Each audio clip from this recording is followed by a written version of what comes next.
listen close. This is your brain on skills, listen close. And how we represent the real, listen close. This is your brain on skills, listen close. And how we represent the real. Yeah, definitely represent the 9 to the 5. All right, so let's talk a little bit about this fight because it's going to be a heck of a fight. We're talking about Gary Antuanne Russell versus Jose Rayo Valenzuela. This is a really, really good fight. In fact, I think this is the best fight of Saturday. Lamont Roach versus Gervonta Davis is a good fight, but we all know that Gervonta Davis should be facing better opposition, at least opposition. I'm not saying that Lamont Roach is not better opposition, but I'm talking about opposition in his weight class in 135 pounds. And then to me, the second best fight is Alberto Puello versus Sandor Martin. Do not sleep on that fight. That will be a great fight as well.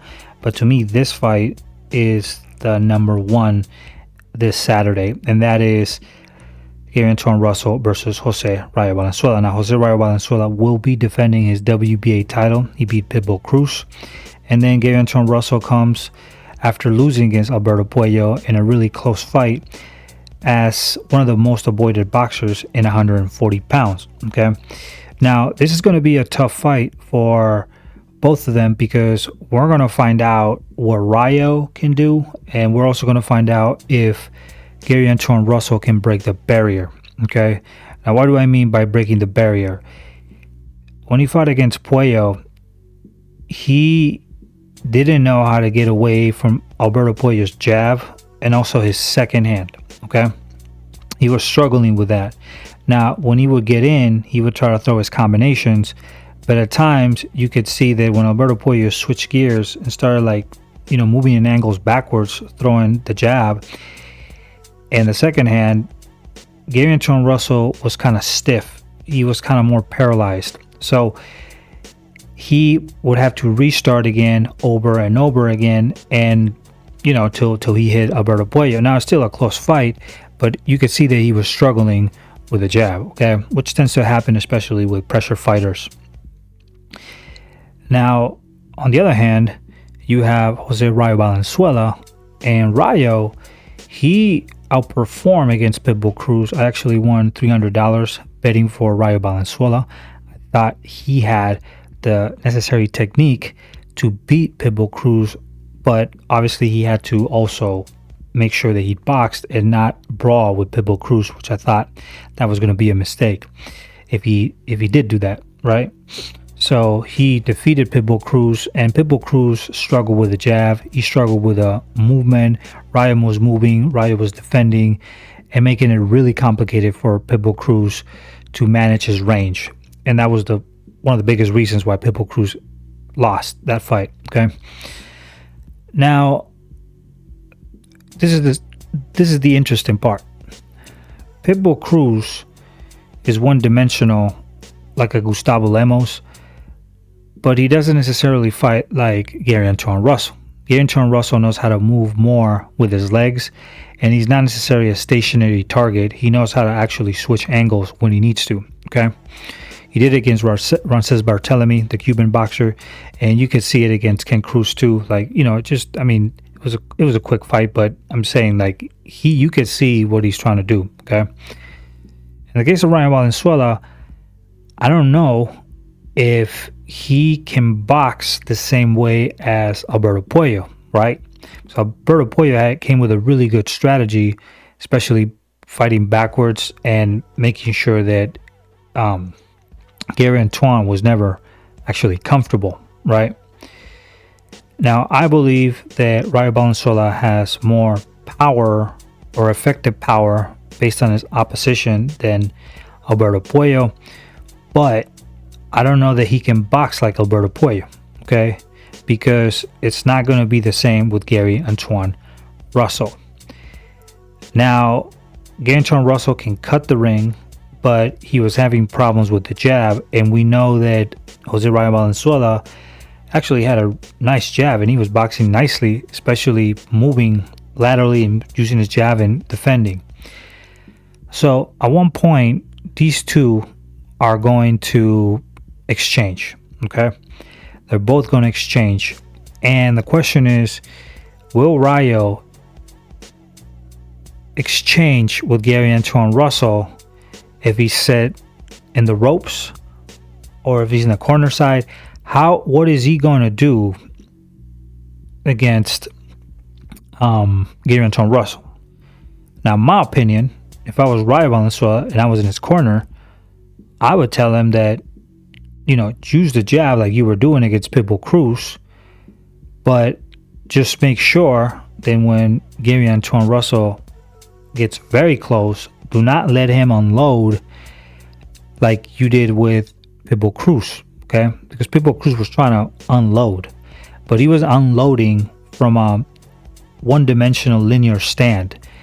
Gary Antuanne Russell will probably move to the sides in an angle and try to unload as he's moving, right? Trying to make sure that he switches the angle. So I would tell Rayo, make sure you clinch Gary Antuanne Russell and basically make him restart either with your jab or with your clinch, okay? Don't throw as many hooks unless you need to. Also, I would tell him, make sure that you hit the jab, but also throw your uppercuts, because I didn't see too many uppercuts against Pitbull Cruz, at least not as much as I want him. I wanted it, but throw the uppercut against Gary Antuanne Russell, because Gary Antuanne Russell will get punished if he gets too close, especially if you're blinding him with a jab, right? So use those two tricks and fight similarly as you fought against Pitbull Cruz, just taking that in consideration, the changes of angles of Gary Antuanne Russell. Now, in the case of Gary Antuanne, if I saw him and I say, listen, yes, Rayo Valenzuela can box, but I don't think his leg movement is as crisp as Alberto Puello. So I would tell Gary Antuanne Russell to get inside, cut the ring, and what I would tell him is cut the ring faster than you did against Alberto Puello. Cut it faster, almost like running fast, because once you do that, you will basically set off any sort of ideas to keep you at bay from Jose Rayo Valenzuela, right? Because if you move fast, you have to process something, or at least what you're going to do, faster. So if you move faster, it's harder for you to process what you're going to do, and with timing, right? So timing is not just about throwing your hands, it's also about moving, okay? The timing of moving plays a key de facto in many of your counter shots or counter punches, okay?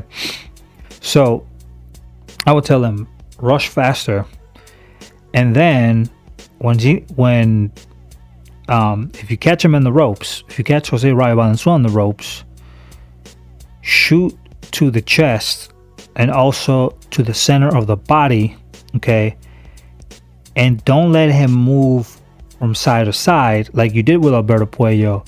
Go ahead and use the offensive clinch him, and then from there, pretty much just tie him up and hit him as you're tying him up. Okay, this is an old school strategy, but the best knew how to use it. Andre Ward used to do it. Fleming with the Jr. used to do it. Anybody in the old school boxing days, boxers like Tony Canzoneri, even Willie Pep, Sandy Sadler knew how to do it. Fritzy Civic, they all knew how to use this strategy. Okay, even Gene Fulmer, which is a super dirty fighter, king of one of the most dirtiest fighters ever with a unique style, he knew how to do that. Most great boxers know how to do that. So clinch Rayo Valenzuela, because Rayo Valenzuela doesn't clinch as much, right? So if you use your clinch game, and then when you grab him, you hit him with one hand and target the body, and then instead of holding him or waiting for the ref to say something, just release and then hit him back and then hold again. So the ref is not cutting your game. That's what I'm saying. You're cutting your own game. You're tricking Rayo into the amount of time you're holding him, because he might be thinking that the ref is going to stop it, but before he thinks that before the ref stops it, you go ahead and hit him, right? You release and hit him again. So I think that would be a brilliant strategy from Gary Antuanne Russell, and I do believe that will set off Rayo Valenzuela and many actually boxers who don't know how to use the offensive clinch. Now, they're both southpaws, so that's going to be interesting. I don't know if they're both going to fight in the southpaw stand or not, so we'll find out. Their leg movement is different because they have different styles, so I can't really, they have they both can bounce well in the ring. But I would say that Gary Antuanne Russell should throw definitely more of the jab, and this time even the machine gun jab. He's a smaller boxer, so just use your machine gun jab more, and then get into a load in that second hand, or just push him against the ropes and throw your combinations. As far as power, I think Gary Antuanne Russell has more power than Rayo Valenzuela. But for what I've seen so far, Rayo Valenzuela knows how to box better than Gary Antuanne. So in my opinion, Rayo Valenzuela is the better boxer, at least of what I've seen right now, than Gary Antuanne. The question is he better than Alberto Puello? Well, I guess we'll find out when he fights him, right? So what is my prediction for this fight? If this goes to a decision, I think that Rayo Valenzuela wins this fight, okay? Because another thing that I didn't mention was that Rayo Valenzuela is going to have to clinch defensively against. He's definitely going to have to use the clinch against. Maybe I didn't mention it, but he definitely is going to have to clinch against Gary Antuanne Russell. So Gary Antuanne Russell is not comfortable. But if he boxes Gary Antuanne Russell using the jab and just being cautious, I think he can win this fight in a close decision. Okay. Now, if this goes to a KO or a TKO, Russell does get hit. Okay. I'm not saying that Russell doesn't get hit. He does get hit. We saw it against, I think Frances Barthélemy, if I was mistaken, put him down. Or was Victor Postov? I forgot which one of the two gave him problems, but I think it was Frances Barthélemy who put him down, or somebody put him down.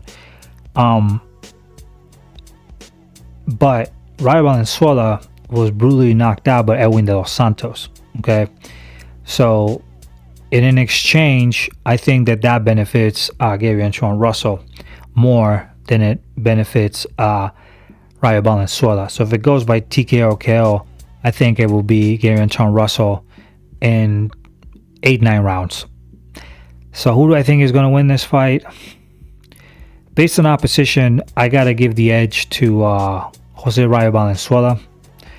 But if we're being honest, styles make fights, and Gary Antuanne Russell, is going to be a more complicated boxer to stop than Pitbull Cruz. So to me, it's a 50-50 fight. But if I had to lean towards